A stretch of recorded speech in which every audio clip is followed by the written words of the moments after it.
یہ جتنے صوفیاء کرام تشریف لائے اللہ تعالیٰ نے ان کے ذریعے کام لیا، وہ یہی کرنے آتے ہیں کہ اخلاق باطنہ کی درست، کیونکہ حضور اقدس صلی اللہ علیہ وسلم کے تشریف آوری کا ایک بنیادی مقصد تھا تزکیہ، اعمال اخلاق کو پاکیزہ بنانا۔ تو یہ حضرات ان انبیاء کے وارث ہوتے ہیں، نبی کریم صلی اللہ علیہ وسلم کے وارث ہوتے ہیں، تو یہ انسان کے اخلاق میں سے ان گندگیوں کو نکال دیں۔ اور یہ اخلاق باطنہ جو ہے در حقیقت ان کی مثال بیماری کی، جیسے انسان کے جسم میں بیماری لگ جاتی ہے، بخار ہو گیا،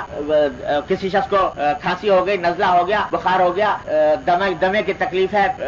شگر کی تکلیف ہے، وغیرہ وغیرہ ہزاروں بیماریاں ہیں۔ اسی طریقے سے یہ اخلاق باطنہ کے اندر جو فساد آتا ہے یہ بھی بیماری ہے، یہ روحانی بیماری، اور اس روحانی بیماری کا علاج کرتے ہیں صوفیاء کرام۔ جس طرح جسمانی بیماری کے لیے باقاعدہ علم ہوتا ہے کہ آدمی طب کا علم حاصل کرے اور اس کے بعد کسی معالج کے ساتھ رہ کر کام کرے تو وہ اس کو ایک ملکہ پیدا ہو جاتا ہے، وہ پہچان لیتا ہے کہ یہ بیماری کیا ہے اور پھر اس کی دوا تجویز کرتا ہے۔ اسی طرح یہ باطنی جو بیماریاں، حسد کی بیماری لگ گئی ہے، ریا کی بیماری لگ گئی ہے، بغض کی بیماری لگ گئی ہے، یہ ساری کی ساری بیماریاں ہیں، ان کی پہچان جسمانی ڈاکٹر کو نہیں ہوتی، اس کی پہچان ہوتی ہے اس اللہ کے بندے کو جس نے یہ روحانی علاج خود اپنا کرایا ہو کسی سے، اور اس روحانی علاج کرنے کا فن اور علم حاصل کیا ہو کسی، تو اس کو پتا لگتا ہے کہ اس شخص کے اندر تکبر کی بیماری ہے، اس میں نہیں، وہ پھر اس کا علاج بتاتا ہے کہ اس بیماری کا کیا علاج، یہ ہے بتانے والا۔ تو یہ جس کو کہتے ہیں عرف عام میں لوگ اس کو پیر کہہ لو، شیخ کہہ لو، جو چاہو کہہ لو، مرشد کہہ لو، یہ مختلف قسم کے نام ہیں، لیکن حقیقت اس کی یہ ہے کہ وہ روحانی علاج کرنے والا ہے۔ یہ روح کو لگی ہوئی بیماریاں جو ہیں ان کو دور کرتا ہے اور ان کا علاج تجویز کرتا ہے کہ یہ دوا استعمال کرو، یہ علاج کرو، اس سے یہ فائدہ ہو۔ یہ ہے اصل حقیقت پیری مریدی، اور روحانی علاج اصل میں یہ ہے۔ آج کل پتہ نہیں لوگوں نے روحانی علاج نام رکھ لیا یہ عملیات کا اور تعویذ گنڈوں کا، کہ بہت بورڈ لگے رہتے ہیں جگہ جگہ روحانی علاج کرنے والے، تو وہ روحانی علاج پتہ نہیں کس لیے نام رکھ لیا اس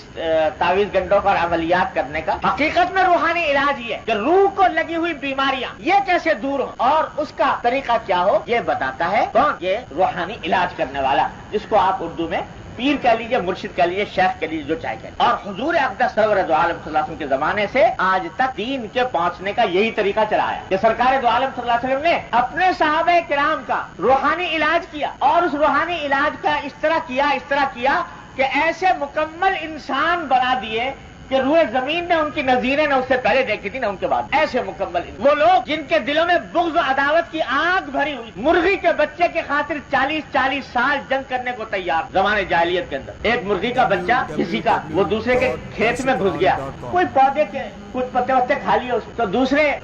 برابر کا جو آدمی تھا جس کے پتے کھائے تھے وہ غصے میں آ کے لپک پڑا مالک کے اوپر، بھائی تمہاری مرغی نے میرے پتے کھا لی۔ آپس میں تکرار ہوئی، تکرار کے اندر ہاتھا پائی تک دعوت آ گئی، ہاتھا پائی کے بعد ڈنڈے اور لاٹیاں نکل آئی، گھر والے نکل آئے، اس نے اپنے قبیلے والوں کو پکار لیا، اس نے اپنے قبیلے والوں کو پکار لیا، لڑائی شروع ہو گئی، 40 سال مسلسل جنگ جاری، جس کو حرب بسوس کہتے ہیں، بسوس کی جنگ۔ مرغی کے بچے کی خاطر یہ عداوتیں لے کر 40 سال بسر کی جا رہے ہیں کہ باپ مرتا تھا تو بیٹے کو یہ وصیت کر کے جایا کرتا تھا کہ بیٹا اور ہر کام کر لینا لیکن میرے دشمنوں کو مت بخش اور یہ جنگ مت بند کرنا، جنگ جاری رکھ۔ تو جن کے دلوں میں بغض و عداوت کی یہ آگ سلگ رہی تھی ان کا تزکیہ فرمایا نبی کریم سرور دو عالم صلی اللہ علیہ وسلم نے اس طرح کہ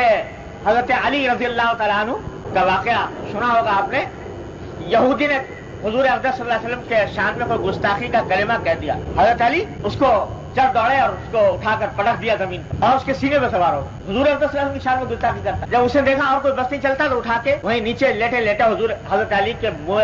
مبارک پر تھوک دیا۔ تو لوگوں نے دیکھا کہ جب اس نے حضرت علی کے منہ پر تھوکا اسی کو چھوڑ کے الگ کھڑے ہو۔ لوگوں نے کہا کہ یہ کیا، اب تو اس کو اور سزا دینی چاہیے تھی اور مارنا چاہیے تھا، اس نے یہ گستاخانہ حرکت کی کہ آپ کے چہرے مبارک پر تھوک دیا۔ تو علی نے فرمایا کہ بھائی بات یہ ہے کہ اصل میں جو اس کے ساتھ اس کو مار رہا تھا، اس کو گرایا تھا، یہ میں نے اس لیے گرایا تھا کہ میرے سرکار نبی کریم سرور دو عالم صلی اللہ علیہ وسلم کی شان میں گستاخی اس لیے سزا دے رہا تھا۔ اب جب اس نے میرے منہ پہ تھوک دیا، اب اگر میں اس کو مارتا تو اپنی ذات کے لیے مارتا اور اپنی اس توہین کا بدلہ لینے کے لیے مارتا، اپنی ذات کے لیے میں کسی سے بدلہ لینا نہیں چاہتا، اس بات کو چھوڑ کر۔ یہ اسی قوم کے فرد ہے جو 40 سال تک بغض و عداوت کی بھٹی میں سلگ رہی تھی اور جس کے 40 سال تک بغض و عداوت کی آگ میں رہ کر ایک دوسرے کے خون کے پیاسے بنے ہوئے تھے، اسی قوم کے فرد تھے علی بن ابی طالب رضی اللہ عنہ۔ ان کا ایسا تزکیہ فرمایا کہ دل میں ایک ترازو لگا دی کہ کس جگہ ماروں کس جگہ نہ ماروں، کہاں ہاتھ اٹھاؤں کہاں نہ اٹھاؤں، اپنا معاملہ آ جائے تو چھوڑ کر الگ ہو۔ یہ ہے تزکیہ، یہ ہے اخلاق، جو درست فرمائے نبی کریم صلی اللہ علیہ وسلم. ایک ایک صحابی اس کا پیکر، ایک ایک صحابی اس کا نمونہ. تو یہ اخلاق کی تربیت آپ نے صحابہ کرام کی فرمائی، صحابہ کرام نے تابعین کی، تابعین نے طبع تابعین، اور طبع تابعین نے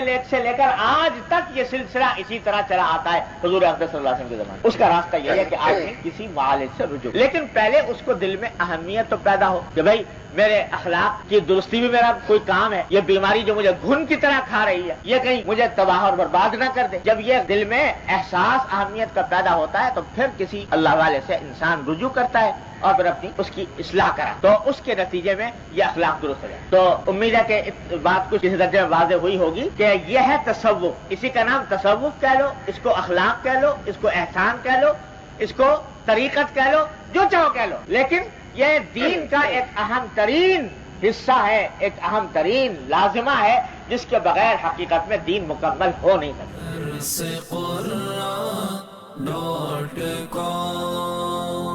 www.darsequran.com